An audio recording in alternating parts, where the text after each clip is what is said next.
about you. Do you like or love yourself? Today we're talking about how to build your self-esteem. Here to help us is youth advocate and author Janice Farabee Murphy. Please welcome her to the show.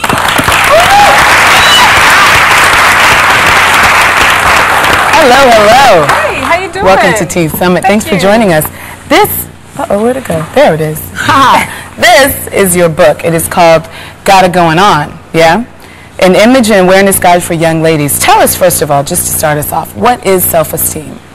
Self-esteem, in a nutshell, it's how you feel about yourself. It's formed when you're young, you know, from the experiences that you have with people in your life, how people talk to you when you're young, what they say to you, the experiences that you have in school, the experiences that you have on the street or with your friends. But it really is formed when you're very, very young. So it's real important that you have positive people around you. And we're talking really young, like 4, 5, 3, or? From when you're born, really. You know, the things that you start hearing, the images that you're seeing. If they're not positive, then the child is not going to grow up feeling very positive about themselves. Okay, well there it is. That's what it is. When we come back, we're going to talk about how to improve yours. We also want to hear from you. You know the number, 1-800-321-TEEN. What is it?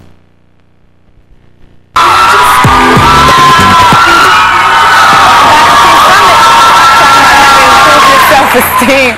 Joining us is author Janice Farabee Murphy of this book, Got It Going On. And this book does have it going on. Pick it up because it's a good book. I want the posse to jump in here because you guys had some questions. Oh, yes, I wanted to jump into right back what Janice said in the beginning, how it's important to surround yourself around positive people. Right. And then also, though, Ananda said something that kind of got me too. She said that when you're younger, you don't have any power over who you surround yourself with. But anyway, it's important to remember that you need to surround yourself with positive people because they will have an effect on your esteem. But I kind of had a different problem with that because my sister was very different from us in that I was more outgoing, as was my little sister, and very confident. And she didn't have that in her, and she kind of made a turn for the worse because she was surrounded around all these positive people. Do you know why?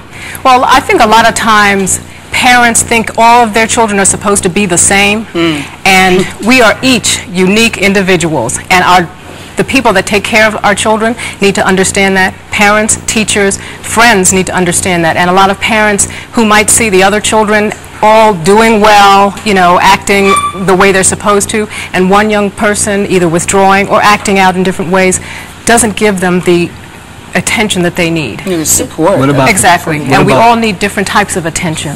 What about the people who don't have the resource of like having positive people around them? That goes back to what you had said. A lot of times there aren't the positive people around them, but there's somebody. There's somebody in your life that is positive. It could be the grocery store person. It could be a librarian. And if you're not in school, it might be somebody that you see on a regular basis, you know, because everybody is not in school, and we know that. A lot of times parents don't even realize that their children are suffering from low self-esteem or whatever. What are some signs? How do they recognize the problem so that they could, you know, help them? Some of the things you might recognize are the friends that your child is hanging out with. And if they're not hanging out with friends, the things that they are doing, what they say. You know, I talk about how you talk, walk, and dress. You know, those are real good signs to tell you what's going on with your child. Parents need to really pay attention. Parents need to take more time with their kids. That's the one thing that I would tell parents especially. You've got to take more time with your kids, but looking for those signs, the way your child walks, talks, and dresses.